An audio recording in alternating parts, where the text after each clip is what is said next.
What's the word, YouTube? I'm your host, Quillysantana. You watching the Brains of Sports.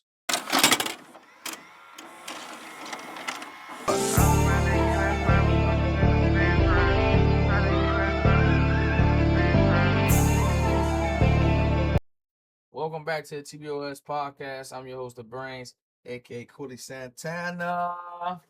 We back, man. Took a little week off from the content. I had lost my voice during really like the division round of the playoffs and the championship round. So I had to, reheal my voice. And then I didn't really want to drop content during last week because last week is not Super Bowl week. This is Super Bowl week now. The game is Sunday, and I wanted to let everybody get their dumbass takes out, and then I come clean up the, the actual sports media from the idiotic shit that we didn't heard for the past week. And like this game is Sunday, so like we're gonna start actually talking about shit and really breaking down film and getting to the nitty gritty. But we're not here to talk about that today. We're here to talk about Maxx Crosby. Now listen, reports came out that Maxx Crosby wants to play for Mike Vrabel. So now the question of the day is, as I'm asking y'all, should the Patriots go after Maxx Crosby? Maxx Crosby is going to be 29. He's going to be 29 next year. I think he's making like $35 million a year. And yeah, so the real question is, should the Patriots go after Maxx Crosby? Now, I've seen a lot of Patriots fans actually saying like, oh no, we shouldn't get Maxx Crosby. That'd be a lot of money on the D-line. Yada, yada, yada, etc. Stuff like that. And then some Patriots fans like, oh no, take, whatever it takes, get it done. My answer is that we should absolutely be trying to get Maxx Crosby. Why the fuck will we not be trying to acquire Maxx Crosby? This is Maxx Crosby we talking about. What a lot of people gotta understand is this. Cause I seen somebody say, oh, we don't need Maxx Crosby. You know what I'm saying? We don't need Max. We can just go into next year. We already good. We already in the Super Bowl without him. All that good shit, right? When I seen some people trying to lie and say like Max is old and shit. Max is not old. Max is 29 years old. He's 28. He's gonna be 29 next year. He's smack dead in the middle of his physical prime. As most athletes start their actual physical prime, and they're like where their skill and their like athleticism meet for the most part. It's around when you get to 27 to about 32. Because when you get to 30, 31, 32, you on the back half of it. When you like 27 beginning, 28, 29, 30, you smack dead in the middle of your prime. And then 31, 32 is like the end of your prime. Max is smack dead middle, like in the middle of his prime. We should absolutely try to get Maxx Crosby if Max actually wants to play in New England. Like, damn, this shit look puffy as hell. Like, I gotta fucking, oh, bro. But yeah, though. So like, if we actually could get Max, we should 100% get Max. There's no reason in hell that we shouldn't get Maxx Crosby. And like I said, what I wanted to tell Patriots fans out here, that just because you made the Super Bowl doesn't mean going into next year the team doesn't have major upgrades. You understand what I'm saying? Just because you're a Super Bowl team don't mean you don't have major upgrades. So like, unless you're like a super duper talented team like the Eagles were last year, the Eagles really didn't have to upgrade shit. They already had elite D-line. They lost a couple pieces actually. That's why they went and traded for Jalen Phillips, because the D-line wasn't as good as it was last year. Because they lost a couple guys to free agency. They lost Darius Slade, but like the secondary for the most part was really good. You know what I'm saying? The linebacker core was good. The offensive line was good. Receivers were good. Tight end, quarterback, running back. All, you know what I'm saying? Etc. All the above. But what you gotta understand is every year is a new year. So that shit that motherfucker did last year, that shit don't matter. Like, for real. Like, that shit's old now. We going into a whole new season. It's a whole new season. This is a whole new energy. It's gonna be tape on people. It's a whole different vibe. We gonna have and this is, as a Patriots fan, I've been telling them, I don't give a fuck about the schedule because I'm watching this team, and my eye test tells me that this is a good team. I don't know, and I don't argue with people. I've been start arguing with people over the Patriots because obviously they just was gonna say whatever the fuck they want to say. I told y'all gotta stop getting rage baited by these fucking idiotic fans because we done hurt their team so many, hurt their feelings, and we done crushed their team so many times. I understand as a Patriots fan, so I can't be doing too much arguing with niggas about nothing for real. But that's why we in the Super Bowl and a lot of them niggas at home. But like I said, but this is where the schedule actually does come in play. Because a lot of teams this season were flawed. So by us not having the best talent, or like the quote unquote name talent, we were still able to compete with everybody though. We were still able to compete because of coaching. Mike Vrabel, Josh McDaniels. Then also we had a ascending superstar quarterback in Drake May. So when you got when that's your foundation, it's easy for your team to play great.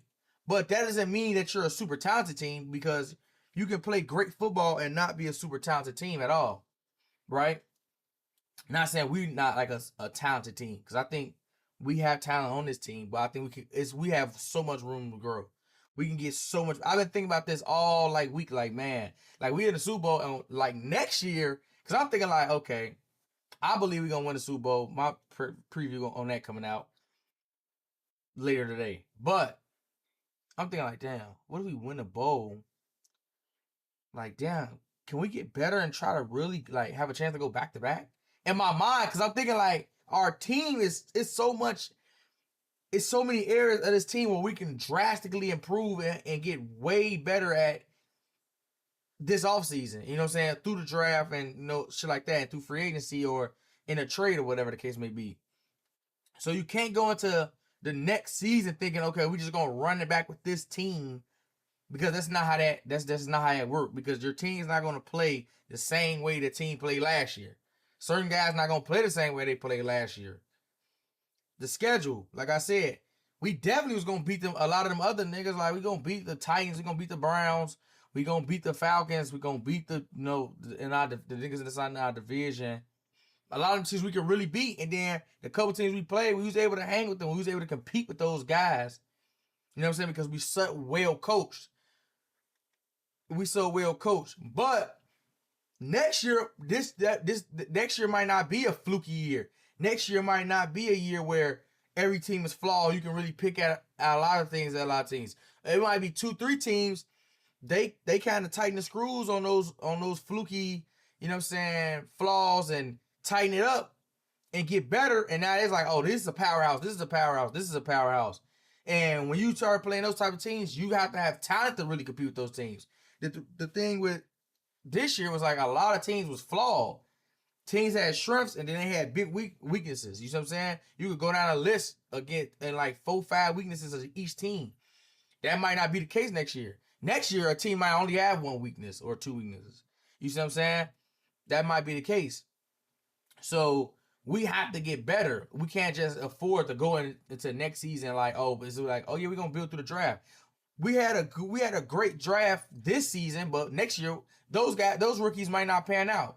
Those rookies might not be good as these guys. Like we hit on Will, even though Will been getting his ass torched through the playoffs, but you know what I'm saying. And I always kind of thought like Will Danner should be a guard, but nevertheless, before he tore his MCL, Will was pretty good through this whole year.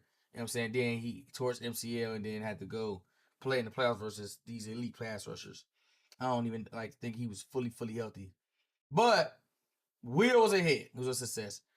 Who he had next? Trevion Henderson. Trevion Henderson was a hit. Kyle Williams been really good, made a lot of plays for us this year. He's been a hit. Craig Wilson been a hit. Jared Wilson, even though he been getting his ass treated at left guard, to be honest, but we know he's playing our position. He's a center. We literally drafted him to be a center. So going to next year, you might not have Bradbury slide Wilson over it and either get a left guard or get another tackle and then slide Will over. But Jared's been very good for us this year. You know what I'm saying? Very, very impactful. Who else I'm missing? Andy Borregales. You know, Our draft class hit this season, but next year the draft class might not hit. We might draft 2 busts. We might draft a guy he died. We might draft a guy this nigga can't. He keep having off the field problems, and you never know because it's next year. That's the whole new season. So you don't know if you're gonna be able to draft and hit on the same guys. You don't know. It's all the unknown. You might hit again, but a lot of times when teams have these excellent drafts, they don't hit on 4 or 5 guys. Like we hit on 4 to 5 guys, 6 guys in this class, in this draft class. We might only hit on 1 guy next year. Out of 7 rounds, we might only hit on 1 guy. Free agency, we might bring somebody in and be asked. We just seen a lot of people get brought in through free agency, get paid some money to come do a job and be trash. But that's the risk you take. See, this year, Milton Williams, in my opinion, I didn't even give a fuck that they were saying we overpaid for him. I was saying, like, man, we are in lack of talent. We need to bring real talent in the building. And if Milton, he came over from Philly, he was going crazy. They try to say, oh, he was just a rotational center, whatever the case may be. I'm saying, look, fuck all that. I watched him. I think he good. And you put him in there with Barmore, you're going to have 2 great defensive tackles in the inside. That's also going to help him being next to Barmore. You know what I'm saying? And Milton Williams been worth every single penny. So you hit on that. Carlton Davis, I thought it was a little overpaid, but I didn't care. Like I said, we need real talent. We need another good corner next to Gonzo. He's been a hit. Robert Spillane, I'm like, who the fuck is Robert Spillane? Like, I want to watch him tape on with the Raiders. He was really good against the run. He's like one of the top 3 best run stuffing linebackers in the NFL. I'm like, okay, I guess I'm gonna trust Braves. Robert was a hit. You know what I'm saying? Tonga, Chason was a hit. Those that we picked up on little 1-year deals. Who else we picked up?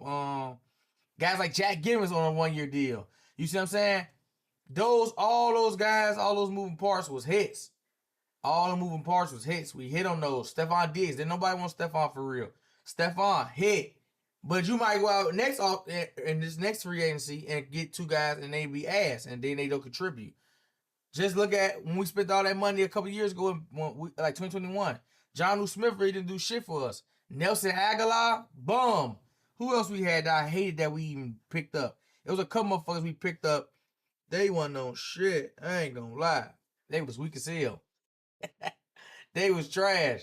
But see, that's what I'm trying to explain is like, you can't be trying to think that, oh, next year gonna be the same year. No, next year we got a harder schedule. Next year we're gonna be playing all the teams with top end talent. Those same teams, they might add a couple pieces in and they might fix a few of their flaws. You see what I'm saying? So now we playing stiffer competition. You gotta keep up.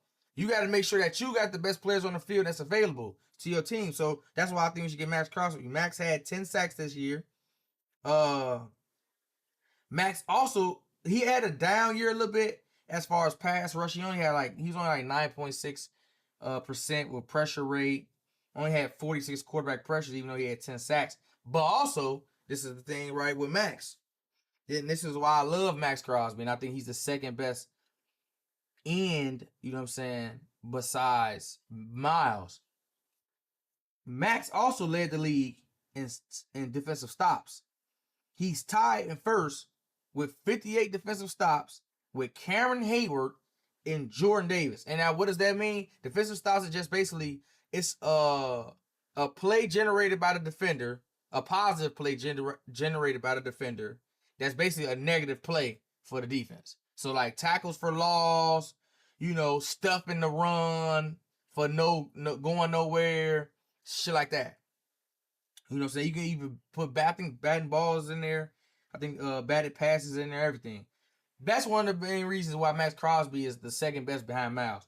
Maxx can play the run. Maxx can pass rush. Maxx gonna get up in the passing lanes. He's just a super duper impactful player. He's just not a one trick pony. He's not just a pass rusher. He's not just a run stuffer. He's not just, you know what I'm saying? He's all around going to impact the game. You always got to know where he at on the field. He can line them inside and out. You go get Maxx Crosby if you can go get Maxx Crosby. We can trade a first round pick. What the fuck will we holding on the first round pick for? We might draft that nigga and nigga be a bust. Then what? When we could have used that pick for Maxx Crosby, we know what Maxx Crosby gonna be. And I understand, like, Mike Vrabel said we're gonna do the rebuild thing, we'll have to bam. And I kind of understood that at the motherfucking trade deadline. But I also said the trade deadline, like, bro, the AFC is wide open right now, like, because I thought we was the best team in the NFC and in the AFC at the deadline. I thought we was going to the Super Bowl. I've been saying this. Go for it. You get what I'm saying? Because I don't really see us losing to nobody, and I want us to be in the best position. So going into next season, the rebuild is over with. Like all this like quote unquote rebuild shit. Like, yeah, we still a draft away from being like an elite team, but this is how you build the elite team. You gotta start right now. Because Drake's getting paid in a year or two. In 2 years, Drake's getting paid. So and Drake's a superstar QB. He's not like a Sam. No, I don't want to say Sam. Because that's kind of disrespect. My fault, say hello, because I don't want to say like I'm disrespecting you. It's like he not in that like Baker, Sam Darnold range where like he gonna take 30, 40 million. You build a good team, excellent team around him. You know, he gonna make plays and be a real, like in that middle tier QBs. He's on the rise as far as an elite QB. So he gonna get paid the big bucks. And so while he's still, that's the whole point of you want to build a team around your rookie quarterback when he's still, your young quarterback when he's still on his rookie deal to put the best elite talent around. So for a year or two, y'all got the best talent and around them, and y'all trying to win a bowl, y'all trying to win a chip for a year or two. You putting the most elite talent around them you can. So going to get Maxx Crosby is something that you want to do. Because you're going to get Maxx Crosby, now you got Barber. I don't care how much money we got on the D-line. Because the D-line showing up right now without Max. So imagine we would have had right now we'd have Barmore Milton with Max on the other side. We'd have Max, Barmore, Milton, and Chase on. Like, you see what I'm saying? They just show you, like, I'm gonna take this off. But it just go to show you like how elite that defensive line would be. And that's because when you playing teams like a Broncos or you playing a Buffalo Bills or these teams with these offensive line, the main way to stop these teams and get to the quarterback. Look at our season. Our offense been fucking neutralized because our offensive line is so damn mid, and Drake's getting hit every time he fucking look up. He can't even really make plays and throw the ball like how he want to, you know what I'm saying, in the playoffs because he's getting demolished because the offensive line getting his ass killed. You want to be able to do the same thing when we get to these big games next year. When we get to these big games next year with teams that got these way better offensive lines, you want to be able to wreak havoc. And I know the Broncos, we wreaked havoc against the Broncos in the AFC Championship game. But listen to what I'm saying. That's not going to be next year. You know what I'm saying? Like, just because we wrecked them that one game, and mostly we wreck them from the inside. And when we blitz, that's what I'm trying to explain to you. We still need edge presence. And we get a Maxx Crosby, he's going to turn our whole defense into a monster. This is going to help Gonzo. This is going to help Marcus Jones. It's going to help those guys get more picks. We might get more turnovers because quarterbacks moving faster. We get strip sacks, getting guys scared, all type of shit. Like, I think we should get Max. I don't even think this is nothing to really talk about. This is a no-brainer. Maxx Crosby should be a New England Patriot next year if he really wants to be. Like, and if Clint Kubiak and I don't even know their GM name, Tom Brady, damn near. If they gonna allow him to, you know what I'm saying, leave, you know what I'm saying, if he don't really want to be there and he want to come to the Patriots, then I feel like we should absolutely get him. But that's my thoughts on it, man. Let me know y'all thoughts down below on it. You know what I'm saying? Like, comment, subscribe. You know, check out some more content on the channel. We got more videos coming up. Finna drop this Super Bowl preview, and I'm gonna give y'all the real analysis of the Super Bowl. And we gonna, you know what I'm saying, we gonna be doing all this bullshit, you know what I'm saying? Brains out.